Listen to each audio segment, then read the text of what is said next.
खानदेश असा क्षेत्र असणार ज्यानीबद्दल दुनियामा गैर कमी लोकसला माहीत असणार, पण खानदेशमा असं कलाकारच नाही एंट्री वहिनी ज्यानं खानदेशलाच ना आडनी संस्कृतीला आडनी भाषाला दुनियानी सामनं निघत। तर आपण आज असाच महान कलाकारनीबद्दल बोलणार सत।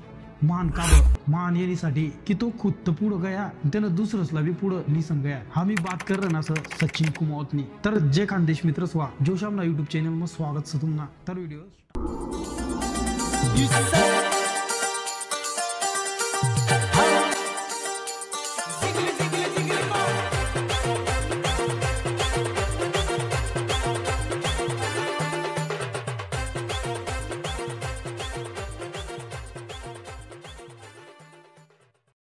साल 2005 ते 2006 में सचिन कुमावतनी सुरुवात हुई झालाच नाही। सचिन कुमावतला आवडाच नाही म्युझिकनी, तर ती टाइमला कीबोर्ड वाजवणं शिक सचिन कुमावत। काही दिवस कन सचिन कुमावतला श्रीकृष्ण सर भेटत आणि तेच चर्चा वय की आपण गाणं बनवत। तर गाणं बनवणी सुरुवात तेच वय तर रिकॉर्डिंग कशी करानी व्हिडिओ शूटिंग कशी करानी, पण रिकॉर्डिंग स्टुडिओ आसपास ना मला मुंबई ते पुना में स्टुडिओ असं तपासला ते भुसावला एक रिकॉर्डिंग स्टुडिओ रे तडे ते रिकॉर्डिंगला जात। पहिलं 7-8 गाणं शिवाय गाणं रिकॉर्डिंग होतात ना, तर एका गट्टे लागतात 50 ते 60 हजार रुपये आणि गैर दिवस मेहनत करत ते भुसावल ते शेंदूरनी रोज येऊ जाव। काय दिवस कन तेच गाणं तयार होत त्यांनी नंतर काय दिवस कन व्हिडिओ शूटिंग करताना श्रीकृष्ण चौधरी सरनं सर्वसला एक 2 गाणं दिल रे। तर बारी रही सचिन कुमावतनी। सचिन कुमावतला भी सांग की तू भी एक गाणं 1 किंवा 2 गाणं तू भी करले, पण सचिन कुमावत सांग की मला हे काम येणार ना। पण श्रीकृष्ण चौधरी सर सांग सुरुवातपासून आपण जेवढा शिकत नसत तेवढा आपण आता शिकी जायला, तर हाय बी काही विषय गोष्ट ना हाय बी आपण शिकीत असू, तर तुला गाणं करणारच पडी। तर ती टाइमला कोणला माहित असणार की आपली खानदेशना सुपरस्टार सचिन कुमावत बनणार। तर गाणं शूट करानी टाइमला हजारो लोक रत,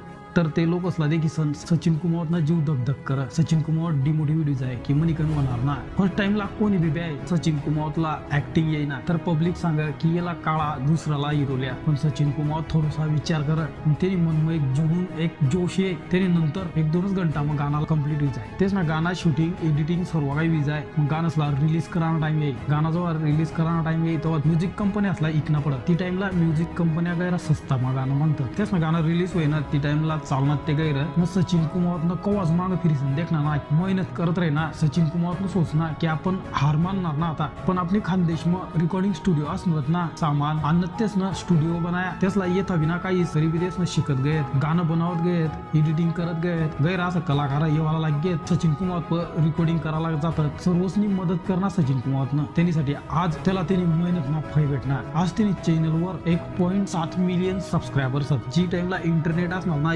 युट्यूब असणार ना ती टाइमला सचिन कुमावत तेच मी टीम न एवढा काही शिक्या एवढा काही कर्या, तर आज इंटरनेट सर आज खानदेश मग केवढा शिकू शकत माणूस केवढा करू शकत माणूस युट्यूबवर असा कलाकारनी जजपाला सलाम कर।